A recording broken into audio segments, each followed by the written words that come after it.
What's up, my people? I'm here today to start off my brand new channel on YouTube, the Food Critic, with a dish of my own. I ain't gonna say it's my favorite dish, but it's something that I know how to make very, very well, and I've gotten a lot of good compliments on it. So take a look. I'll see if I could do a recipe or something. I don't know. We'll figure this thing out. But if I don't do a recipe, this will be really easy to follow along. So enjoy. Basically, this is my dinner for the day. Got a nice T-bone steak that my wife got. A little too much fat around the ends right here, but that's all right. I mean, you ain't gonna eat all this stuff. On my steaks, I really love mushrooms. So I got some mushrooms from the store. Portobello, baby portobellos already sliced up. It's cost the same price as the ones that aren't sliced, and I was gonna slice them up anyway, so might as well go ahead and get the pre-sliced ones. Gotta wash them out real good. And then I also got some kale greens here. Some people like to cut the stems off the kale greens. I'm not one of them. I've tasted some people's kale greens that the stems are kind of hard. That's because they didn't let them cook long enough or cook them the right way. Got to pre-rinse these things and make sure you pick through the leaves and make sure you don't get none of this brown crap in your food, and should be good to go. I also got a baked potato, baked sweet potato that I'm going to do. I mean, there's nothing special about a baked sweet potato. Just pop it in the microwave about 7-8 minutes and should be good to go. But this is basically going to be my meal. I'm going to add some garlic, some fresh garlic minced up in it, and the kale greens. I'm going to saute the mushrooms and then cook the steak on cast iron. Well, the only thing is a cast iron skillet. I think it's just a pan with like some grill marks in it. You'll see it in just a minute. The most important thing to do when you start cooking is wash your hands very, very well. And when I say wash your hands, I mean wash your hands. You got to make sure you get your fingernails clean, your thumbs, everything. Work them in, work them out. COVID-19, if COVID-19 hadn't taught you one thing yet, it has taught you that you need to properly wash your hands. I decided to add some onion to my kale, but I also got some garlic cloves here. So I'm gonna show you a nice little trick I learned over the years of cooking that'll get your garlic cloves easily peeled without having to flake them off so much. First, you just chop off the end pieces here on your garlic cloves and put them in a mason jar.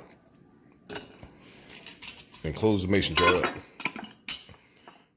If you have a lid, great. If you don't have the lid, if you don't have the closing part, just stick it in the jar with the lid and give it a few good quality shakes, just like this. I know it sounds stupid, but I promise you, it'll work. And as I right now am unscrewing this off, pouring it out, and this is exactly what I'm talking about, a completely peeled garlic piece. The other one's not so, yeah, it is. Easy to fill off. Both your garlic and onion and add it to a little pot here. Since I'm only cooking for one, it's gonna be a smaller pot for just myself tonight. Kids and wife are on a little mini vacation here, but take your garlic and enjoy it. Add your garlic and your onion to a pot with some butter or some type of olive oil. Get the onion real soft. Should take about 4 or 5 minutes. Since I'm cooking a small batch just for myself, I'm not cooking in a big stock pot, just cooking in a medium saucepan. So make sure you cook this real well. Make sure that it doesn't burn. And afterwards, I'll show you exactly what else you're going to put in there as well. All right, in this bowl, I got some apple cider vinegar, some sugar, and some chicken stock. Looks like some poison here. But I mix that all up so I can put this in the same concoction of the onions. Oh, like I burnt them a little bit. It's all right. Because you don't taste the burnt flavor when you're eating the damn kale. So, pour that in there. And at the end of the day, the main thing is going to be the steak here. There's also going to be the mushrooms on top of the steak. So hopefully I don't burn the damn mushrooms on top of the steak. but that's gonna be the good stuff. So I'm gonna let that boil for a minute or so before I put the actual kale in there, and I'm gonna get started. Mushrooms ain't too much of a problem here. The only thing you gotta do is get you a good cast iron skillet. I got a little small mini one here, and I got some olive oil that I'm gonna drop in there as well. Great value brand from Walmart. Just gotta put your oven on high, drop some olive oil in that bad boy.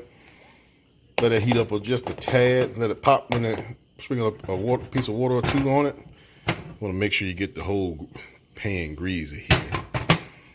And I got my pan on like medium high right now. So once that pan heats up, only thing we want to do is drop some mushrooms in there and let them saute for about 10 minutes, if not a little bit longer in there. Got my kale in the pot here.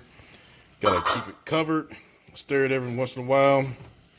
Just make sure it don't wilt down too bad, and make sure I get all the flavor from the onions and the garlic and the chicken stock in there. So just gotta make sure, keep an eye on this. Only takes about 5 minutes to cook this kale up, so not a big deal. And also at the same time, I'm gonna get my my sweet potato that I'm gonna eat with my dinner all ready to go. So gonna have some good flavor, good food tonight. With the wife and kids out of town on a little beach trip, I'm gonna be a little happy. Couldn't find my one pan that I want to cook my steak in, but that's all right. As I'm continuing to stir up my mushrooms, I added some onions to the mushrooms because I was like, you know what? There's another flavor I like on top of my steaks as well, mushrooms. So got onions. So mushrooms and onions. Right now, just clean my cast iron skillet for my steak that I'm going to put on there. Steak actually tastes a little bit better to me personally when you cook it in a cast iron skillet. So looks like my wife has, I don't know, let it sit too long in some water. Maybe let some of the season out of it. So I got to re-season at least my big one here. I got several, well, 3. Small, medium, large. And this is my favorite. I cook almost everything I want in this thing except for eggs. You shouldn't cook eggs in a cast iron skillet. But we'll see how this steak gonna turn out. All right, so I got a little steak seasoning on my steak, on at least one side of it. I'm gonna just drop that on the cast iron skillet and let that bad boy soak up or do what it do. On the flip side, I'm gonna put my steak seasoning on top of that there. It's just some salt, some pepper, some garlic pepper. Nothing fancy, nothing crazy. Just some good stuff that I like to put on my steaks. Put as little as you want, or as much as you need for some flavoring. But this steak right here, you really don't need steak sauce to eat them. So let's see how this onions and this steak gonna taste together. Should be done here in about 10 minutes or so. Just flip the steak here because we're getting a little brown on the edges here. Not trying to cook it too long because I do like my steaks a little medium, a little rare. But as you can see, and here, it's coming along just fine. I'm gonna cut the vent fan on so I won't get too smoky in the house, but it ain't gonna get too smoky because this is good eating here. So my onions and mushrooms are perfectly sauteed. I got my, what do you call this thing? Baked potato, sweet baked potato, all taken care of. And here's what my kale looks like right now. So I think we're gonna have a good meal here in just a minute. All right, my people, so I am done with my food here, and I'm just gonna give you a good presentation of what food should look like on a plate. And I tell you, I'm happy how this turned out. How I'm gonna turn this? There we go. There we go. So yeah, my people, there you got the T-bone steak with the mushrooms and onions on top. It's all sauteed, looking good. And then I threw a stick of butter on top of it too to give it a little bit more wetness, but it ain't gonna be dry worth a damn. I got my baked potato here that I opened up and put a slab of butter in as well. I forgot my cinnamon, so I gotta put my cinnamon on there. And then also, you see my kale greens. Yeah, kale greens. They're gonna give me my fiber, give me my vitamin C. So, people, if you like what I'm doing here on what is it called, the Food Critic channel, One-on-one with KB1 Food Critic. I think I might rename it. Yeah, that's what I'm gonna do. But yeah, people, if you like my food, just let me know. If you want to see something else that you like that I can try to whip up, I'll find out how to make it, and we'll make it happen. But got one last thing to say here before I'm out, and I hope you guys enjoyed my video. All right, so this is what's left of my food. So a little liquid in the bottom of the plate there. That's a lot of that's from the butter, and a lot of that's from the what do you call it? The kale that I ate. So just obliterated the baked potato. Steak's all gone. And I cooked it to perfection for my liking. Got a lot of pink on the inside. Best way to eat steak, especially a T-bone steak, is to have some pink on the inside, because you never want to eat a steak that's done or too brown, because that makes you chewing all day long. So thank you guys for joining the Food Critic, the one-on-one with KB1 Food Critic section of my YouTube page. I got more ideas that I want to do. I'm gonna be doing some cooking out real soon here.